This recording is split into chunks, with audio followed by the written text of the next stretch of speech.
Welcome to the Market Me podcast with your host, Mike Moll. Each episode of Market Me deconstructs real campaigns for actual businesses to improve their marketing efforts. Mike is the founder of Social Media House and a digital marketing consultant who teaches marketing strategy to executives and their teams from small business to Fortune 500 companies. Let's get started. Today we're talking to Mike Szczesniak of the Results Engine. Welcome to the show, man. Mike, thanks for having me, man. Appreciate it. Yeah, tell me. I know we connected a little bit ahead of time about you and your background, but tell the audience a little bit about yourself. Yeah, absolutely. So I live in the world that is commonly known as like high performance coaching. So I run a coaching and consulting company called the Results Engine, where we work with a lot of small business owners, sales pros, agency owners, really help them get hyper focused on what drives the needle forward and then boost productivity and performance around those areas so that we can make more money, have a bigger impact without the anxiety, the burnout, the stress, the overwhelm, all the things that we think come with that sort of scale. But if you look at my LinkedIn profile, you're probably like, makes no sense. Like, why are you here? And the reason for that is, I started off in the engineering space. College search was based on where I could play soccer. You can see this photo right here. That's my team. Got recruited by an engineering school, went into that space because I heard they made a boatload of money, and all I wanted back then was make a lot of money, retire young, open a pit bull rescue foundation. That was like my thing growing up. So when my guidance counselor suggested it in high school, I'm like, cool, yeah, I'll give it a shot. So ended up with an engineering degree, went into software in Manhattan, and spent a bunch of years in that space, and actually spent 5 years at my company and had like a really great climb. Every year was a big pay raise or a big promotion. I should have excelled faster, but you know how corporate yellow tape is, all the politics. And yeah, it was a great way for me to fund everything. Started a bunch of businesses while I was there. And one of them was the coaching and consulting company. I built it for about 1.5 years part-time, as that like side hustle, I guess you could call it. And then eventually took the business full time and haven't looked back. So it's been a really cool journey, and so many different pieces on that path, like kind of pivoted me towards this, but here we are. Awesome. Yeah, it sounds great. It sounds like we have a bit of a similar journey. Oh, really? Yeah, definitely. That's what's up. So tell me about the ideal person that you would work with now. Like what type of person, what type of business? Yeah. So typically, if we look at the type of people I described earlier, it's a lot of people who are, their production, their output is very tightly correlated to their revenue. Right. So either like commission sales or like a small business owner where they're still like not necessarily the top producer, but what they do very much drives the needle forward. And typically it's a person who's doing, a couple $100,000 a year, and they feel like they're the bottleneck, right? Like maybe they feel like there's just not enough time in the day. Like we always hear this, there's too much that needs to be on the plate and we don't have enough time for it, or whatever that may be. They just feel like the bottleneck of their business, and they need some help to kind of get a little bit of a different perspective and remove themselves from that bottleneck, or create a different set of skill sets, or like, I guess the right way to say it would be like basically just widen that bottleneck, right? Like create this vehicle where they're no longer inhibiting their growth. That's kind of where we step in and usually work with either the business owner or work with maybe a team in a group setting and help getting everyone leveling up. But that's usually the type of person. Got it. And you mentioned kind of at the beginning of what you were saying before about the role that kind of stress and anxiety play. Yeah. You mentioned it. So tell me a little bit about the experience with that. I was reading some of the stuff on your site. Yeah. So, early on in my journey, I was probably like 20. I think I moved to New York City when I was 22 or 23. And I had been at my company for a little bit at that point. And on the outside, everything was great. Right. Like I was making all this money. I had the title I wanted. I had the luxury apartment on the Upper East Side. Like on the outside, it seemed like I had all the targets that I was supposed to have. But I've always been someone that has extremely high expectations, and I'm sure anyone listening to the show, like people don't spend time listening to podcasts about how to grow something unless they have those as well, right? Like they're trying to achieve something more. So I'm sure that people listening can relate, and I'm sure you can as well, Mike. But for me, it got pretty dark for a while. Like I on the outside, like I mentioned, everything was beautiful. It was picture perfect. I was making more money than I ever could have imagined at that age. And like all the vanity metrics that seemed important, and now eventually we grow to realize they don't mean a damn thing. Like, yeah, money's important. It creates opportunity, but like it shouldn't really be the target. And I'll never forget January 1st, 2014 was the first day I ever experienced a full blown panic attack. And I was on my couch. My roommate was out of town at the time. It was obviously New Year's Day. And I was on my couch watching Captain Phillips. And I was so excited to watch this movie. Like I'd been procrastinating watching it for probably a couple of years at this point. It was like 2014. I think it came out a couple of years before. I was so fired up, which I hate because like it ruined the movie for me, obviously. But for anyone that's ever experienced like a full panic attack, it feels like there's 1,000 pounds on your chest. And at that point, I had no idea what was going on. It was the first time anything had ever happened to me like that. I had never heard of anything happening like that to other people. I had no context. And I was alone in my apartment on like the 14th floor of this building. So I remember I picked up the phone to call my mom because, you know, in those kind of moments, like you kind of just seek connection a little bit. And, you know, I didn't want to be that kid that called 911 on myself. You know what I mean? So, you know, I'm going through this attack and I call my mom, and I just remember I had to press mute on the phone because I was head deep in a toilet in the middle of this attack. And I didn't want to freak my mom out more than I already had because I'm sure my tonality was just like very alarming to her. So this set me on a really like a year-long journey of going to the doctors, getting my chest x-ray, doing the breathing test, because I thought it was like an issue with my lungs. Like I thought I genuinely couldn't breathe. You know, they prescribed me an inhaler to get like that instant relief while we tried to figure out what was actually going on. You know, but at the end of the day, I'm an engineer. So I had to reverse engineer what was going on when I was feeling these attacks. And without a doubt, 1,000% of the time, they occurred when I felt guilty for not working. Right. And what I realized is like, I didn't have any idea what productivity meant. I thought it was like, if I wasn't, you know, doing the things like checking them off of the to-do list, if I wasn't working 47 hours a day, I wasn't being productive enough. And you pair that with a very skewed landscape of social media at the time. Like I didn't realize that Instagram was a highlight reel. So I was looking up to the people that seemingly had what I wanted in life, you know, the level of success, the lifestyle, the freedom, the opportunity, all the above. And I thought I was looking at the blueprint. Like I thought I was looking at their actual life. I didn't realize that they were only sharing the highs and neglecting the lows and neglecting to share the lows. So you pair those together for someone that has extremely high expectations and high, like, you know, standards for himself, dude, that's a recipe for disaster. And, you know, it set me down this path of really geeking out about productivity and starting to get a good grasp of what it was and what it actually meant. Like I didn't realize, like I mentioned, I thought it was just being busy and checking things off and doing things. I didn't realize that doing things didn't matter if the things I was doing didn't matter. Right. That's an interesting way of putting it. It sounds so simple. It sounds so stupid, but like, it's so true.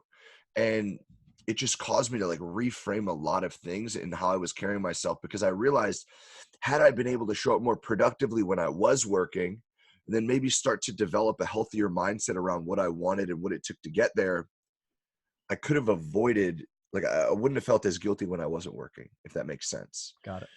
So it set me down a path. Productivity is only a small fraction. It's one of the pillars of the work that we do in the high performance coaching world now. But for me, it's like, it's my baby, because it opened me, it set me down the journey that opened me up to a world and caused me to be receptive to a world that I belonged in down the line. And eventually I made my way into it. So Awesome. Yeah, that's really interesting. I mean, I've been down the panic attack exactly route, but like something really, really similar when I quit my corporate job, and Yeah. it's nerve wracking. Like, my whole body's trembling. That doesn't feel right.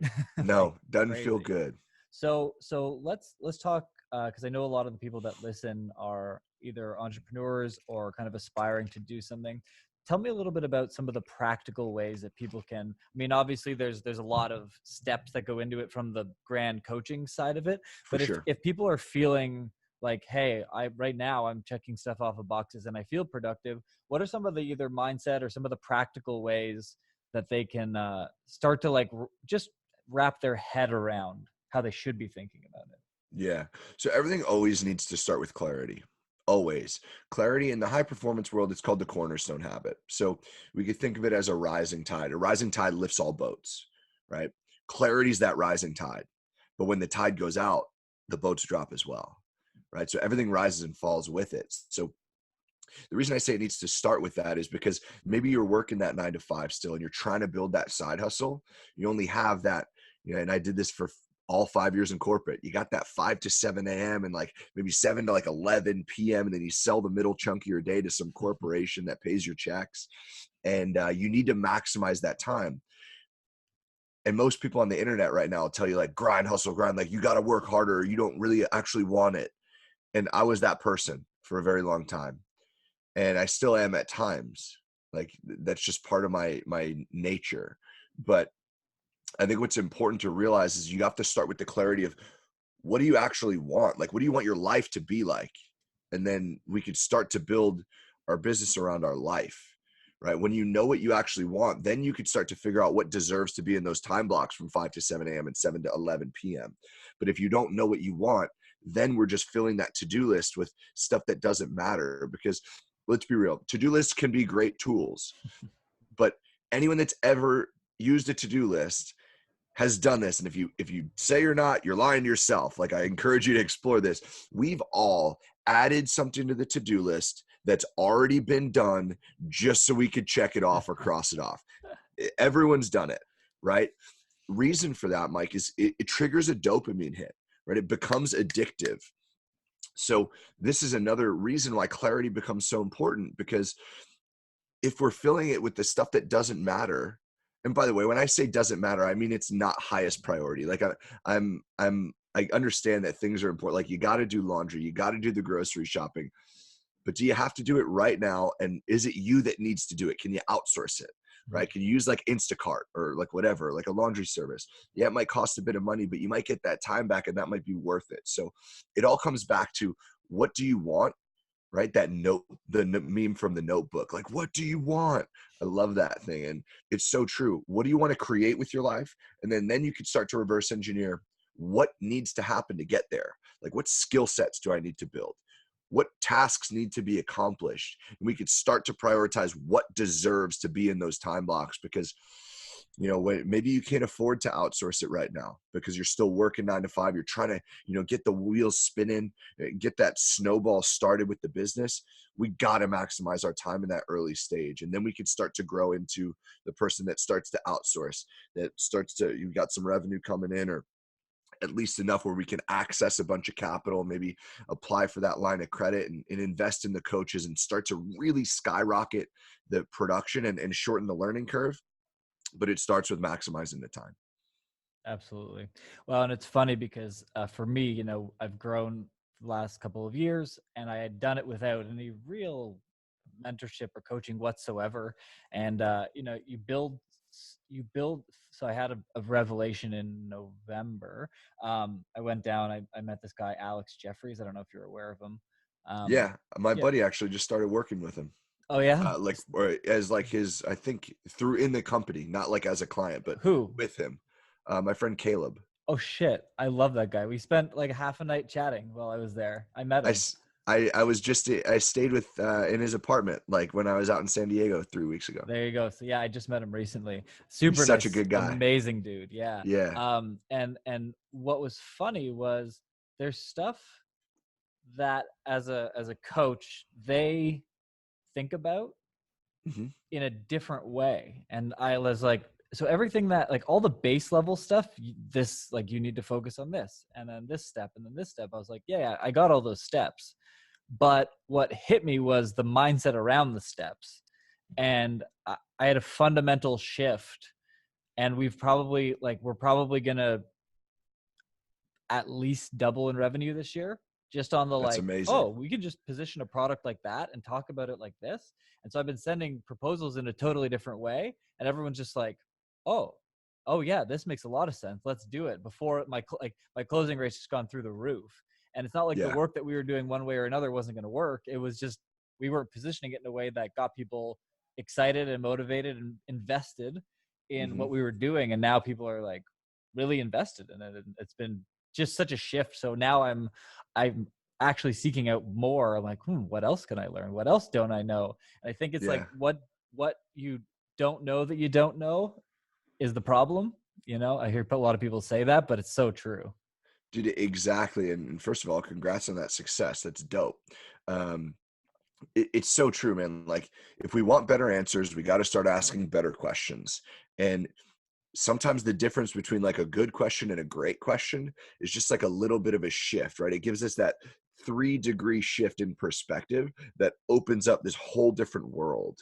And that's whether that's in just like how you're positioning your product, or whether that's in maybe like, I see so many people, and I used to do this as well, like we bucket our skill sets and we think that a certain thinking paradigm or a certain skill set is only relevant to one area of our life.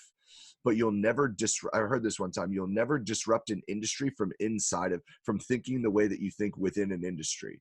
Like I would need to approach for a random example, I need to approach the fitness coaching industry the same way that I would approach building like a brick and mortar, like restaurant or retail shop, right? Like it's a different way of thinking that you can be like, well, why wouldn't this work?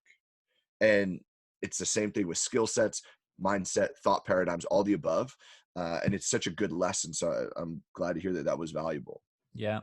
So tell me a little bit more about how people might start thinking about this process. So do you have any, I mean, you shed some really good light on the clarity piece. I think that's really valuable, but what would be kind of the next step? I mean, I think there's a lot of people that feel like they could use something like this.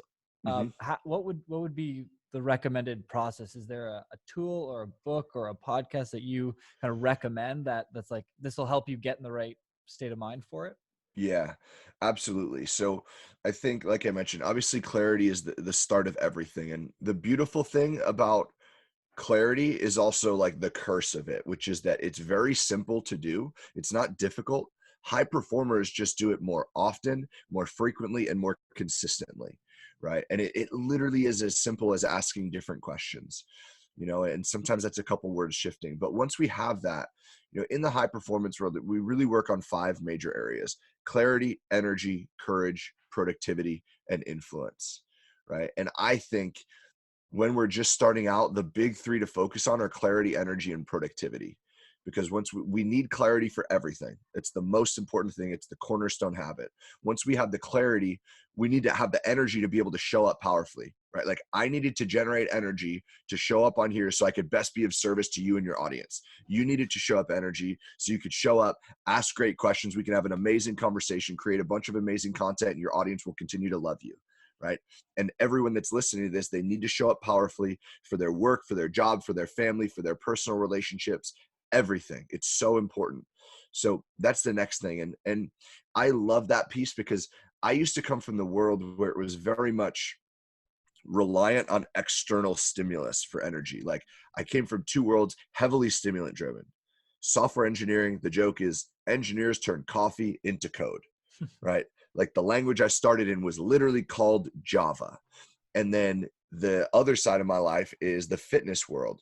Supplement industry is like the wild, wild west, very little regulation, synthetic stimulants in every pre-workout on the face of the planet, right? So I came from a world where it's like, cool, I got that 3 p.m. slump and I got a lot of code to write, got to hit Starbucks down the block. Or 5 a.m., got to crush this workout, need to consume some pre-workout. And the second I was able to look at this and be like, okay, well, our body's actually like a power plant. We don't need to go and acquire energy. We need to generate it and convert it.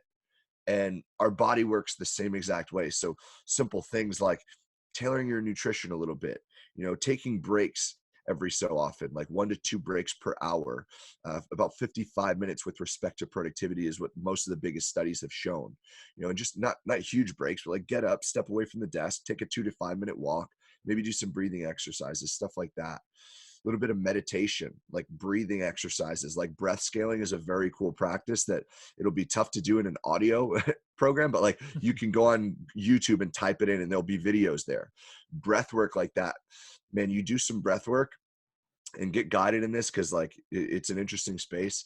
But man, you'll feel that burst of energy, and all of a sudden it just changed the physiology a little bit. That helps us toggle that energy, because different elements of our day require different pieces of us. And sometimes we need to ramp up or cool back down, right? For example, you come out of a meeting with maybe like a third-party vendor that you're working with for your client, and anyone that's worked with third-party vendors, no offense to the third-party vendors, but like oftentimes it's a bit challenging, right? And maybe you're super stressed out, but right after that, that next block of your calendar is that like board meeting, right, with your investors, or maybe it's like a huge sales call with like a whale of a client, and you need to make sure that you're not carrying that negative energy into that next space. How do you do some breathing exercises, release all that tension, calm down, create that clean slate, so then you can see clarity again? How do I need to show up powerfully? Like, who needs me on my A game in this next block of time? What skill sets do I need to make sure really shine to the light so I can best be of service in this next 30, 45, 50 minutes of my time, right? So I could serve my clients, serve my potential clients, serve my team, whatever it is. So energy is massively important. And then the last thing is productivity. You've got the clarity, you know what needs to fill the blocks, you've generated the energy, you know how you're going to show up powerfully, you've generated it properly so you can crush this next time block. Now it comes down to, cool, making sure that we piece all that together and our schedule is built out effectively and efficiently so that we can really move the needle on what matters. So those are the 3 that I would share. When it comes to productivity, there's so many pieces that can kind of go into it. I've kind of dumbed it down on a free PDF that I'm happy to share with your audience. It's like a 7-day productivity boost that I used to run as a challenge back in the day. And then I was like, screw it, I'm going to put it in a PDF and just put it out there. So that's Awesome. it. Like, we'll link it up in the show notes. Yeah, I think you're going to have to spell out my name because it's really difficult to spell. I know. I'm looking at it on the little Zoom thing. And I said ahead of time, you got to tell me, because I'm not going to try and guess. Dude, yeah. My life mission is to provide so much value that people learn to spell it, so, but that's at like MikeSczesniak.com/free. So it's a good place to start with respect to productivity. Got it. Actually, funny tangent. A friend of mine, his last name is Savetkovich. Oh, wow. And he the Mickey Mouse song? Mm-hmm. He made up the spelling of his name to the Mickey Mouse song, and now I can't forget it. Oh, that's funny. Yeah. So you got to think about a funny song and just sing your last name in a song, and then people will get it stuck. Yeah. I grew up like my mom always spelled it phonetically. So it's like S as in Sam, Z as in zebra. Like every single time I'm on the phone, it just like comes out like second nature. So right. Not a song, but it was very, very monotonous for us, or repetitive. And so tell me a little bit about the podcast. So you've got this results engine business. We were talking a little bit ahead of our call here that you've got a podcast on the way. Yeah. So launched in December. And as you know, like iTunes has that window of time where they're like, maybe we'll approve it. Maybe we'll take 5 days. Who knows? And so it makes it very different from a marketing perspective to like time out the content and like, I hope it goes live. Right. Especially if you're going to include a day count in your content, which I was trying to do, which made it very, very difficult. But yeah, it came out in December. I used to run a podcast many years ago. I loved it. We had like 200 uploads, did it for about 2 years, but it was a lot of time and energy and financial resources while I was still in corporate. So when I started to grow the coaching company, I had to shelve it. And it was a long time coming to start a new one. I was getting a lot of feedback from, some serious mentors in my life, people that I really look up to. They're like, Mike, you need to create a podcast, not just from a content creation standpoint, but from a business standpoint as well. Like, people need to know more about what you're doing so that they can be attracted to the right people instead of the people out on the internet that maybe don't have the best morals and are living in our spaces. I'm sure it's in your space as well. So Yeah.